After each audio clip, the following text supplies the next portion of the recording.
Let's talk about Fantastic Planet now, shall we? So, this is a sci fi movie. It's based on a book.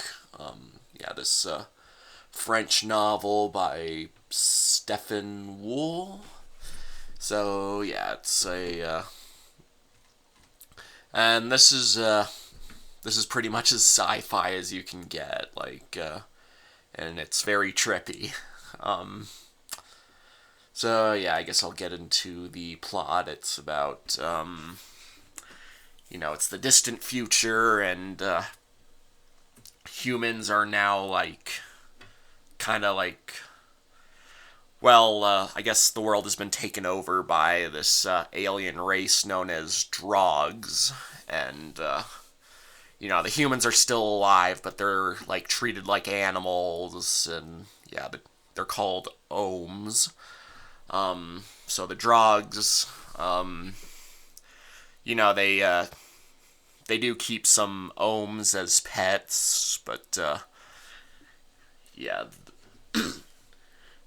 but yeah, they're generally seen as like vermin. Basically, you know uh, they start becoming concerned with how quickly they you know yeah what's how quickly they breed, and they have and they do establish that the ohms have like a shorter lifespan because a year to an ohm is a week to a drog.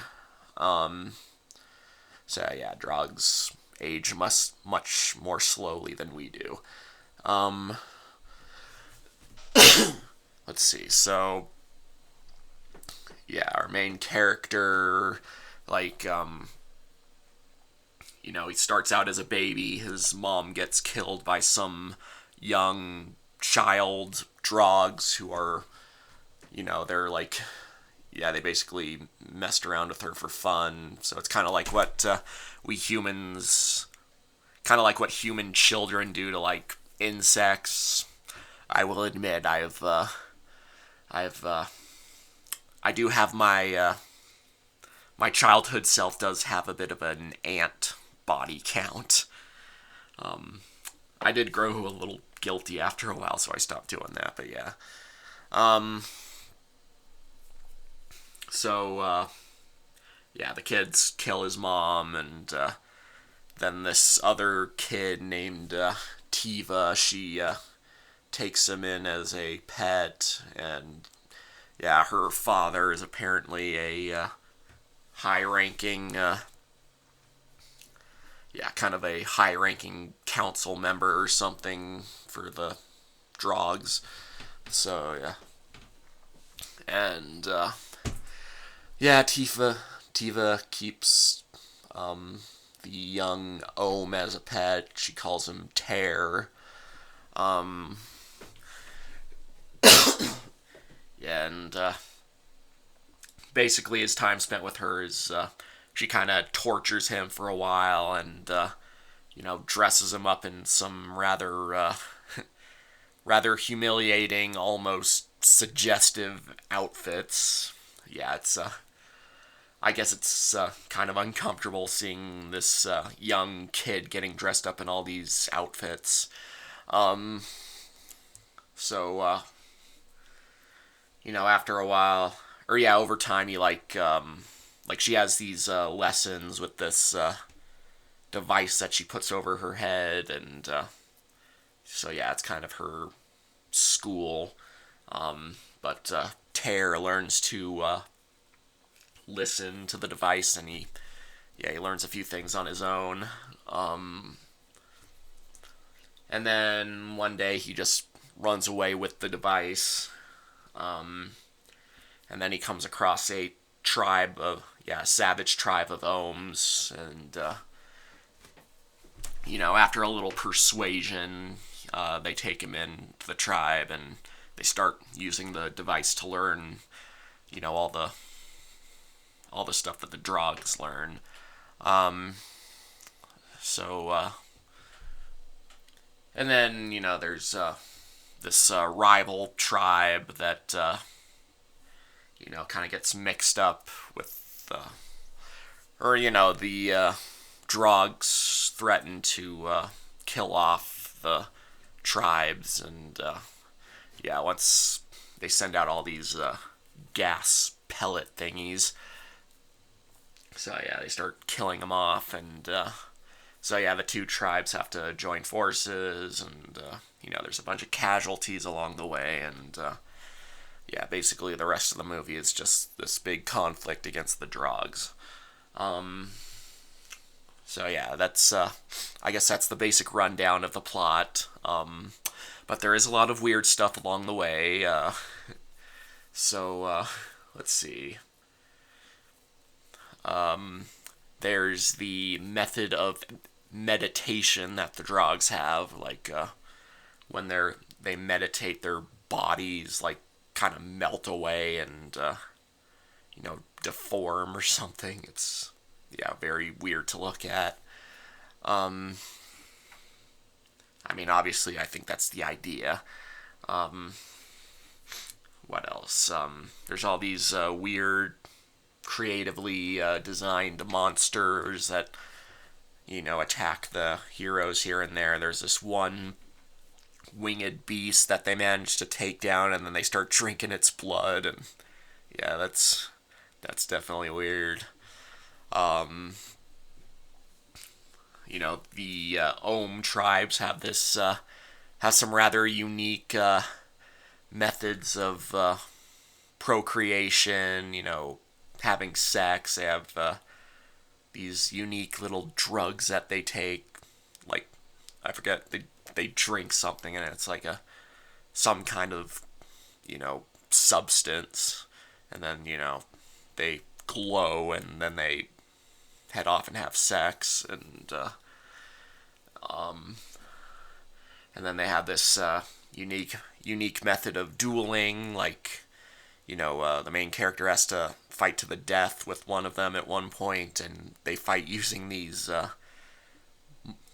creatures tied to their chests that like have these giant mouths, and yeah, and then they also yeah, they even have a weird method of getting dressed. Like they have these alien things that make like these loin cloths for them. So yeah, um, yeah, it's weird. Um, let's see. Just trying to think if there's anything else to talk about.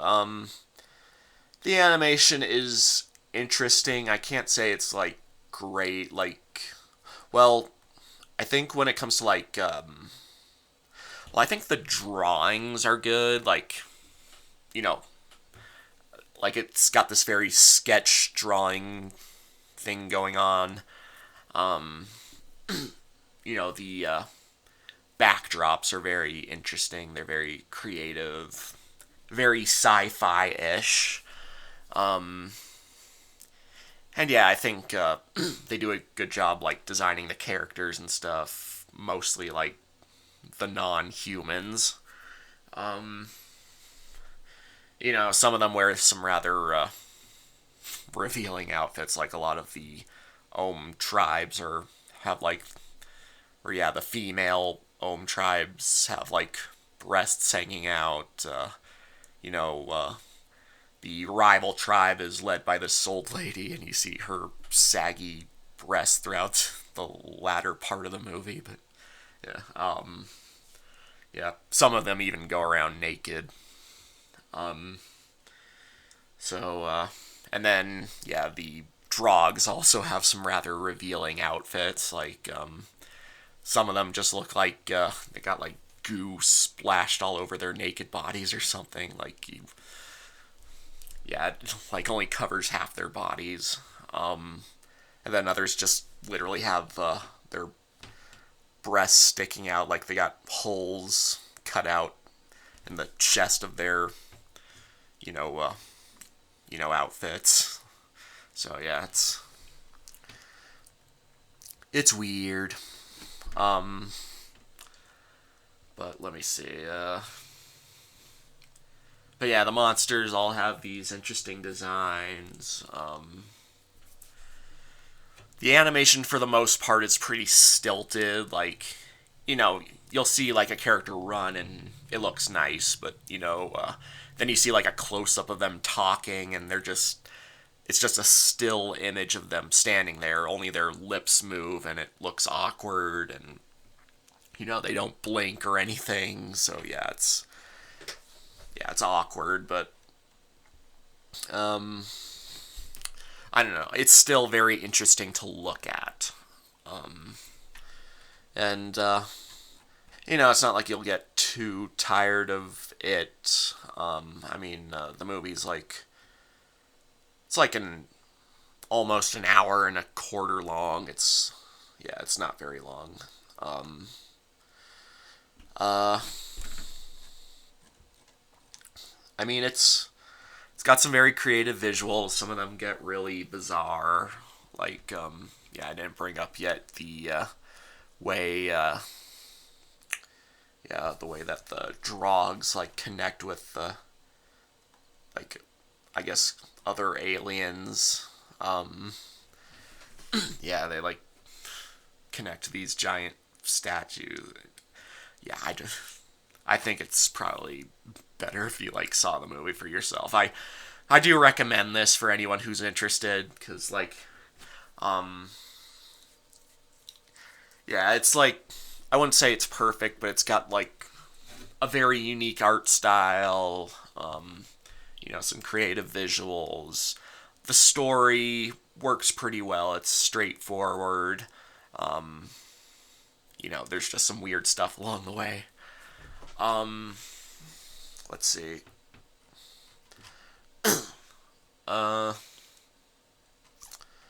I mean, it's not exactly for kids. I mean, there's like I may have suggested by now, there's quite a bit of nudity in this one, but it's not like super naughty like the other X-rated movies I've covered. It's kind of more like I guess for the time it was released, it would probably be rated PG. Um, but nowadays with all the nudity, it would probably just be given an R rating. But yeah, it's not done in a super sexual way. It's like probably the closest it gets to getting naughty is like when the love interest character, like right before the scene where or right before all the Ohm tribe like starts having sex with each other, like it shows her um taking off her loincloth, and you hear this jazzy saxophone. That's about as suggestive as it gets. Oh yeah, and that, and you know the certain outfits that Tiva puts on Tear at the beginning. Um, but yeah, aside from that, this movie's not too mature. I guess it's okay for like teenagers and young adults and stuff. Anyway, yeah, this is an interesting movie. Um, I would recommend it to anyone who's interested. It does have a very unique presentation, art style, all that good stuff. Um, and yeah, I guess you can decide for yourself whether or not you want to, you know, uh, smoke any LSD or something before watching. Um, Probably wouldn't recommend that, but still, you can decide if you want to take that dare. Um, so yeah, I guess that's all I can think of for now. Watch the movie for yourself, see what you think of it, and if there's anything else I feel I should add, I will put it in the comments as usual. So yeah, that's it for now. Mash it and smash it, signing off.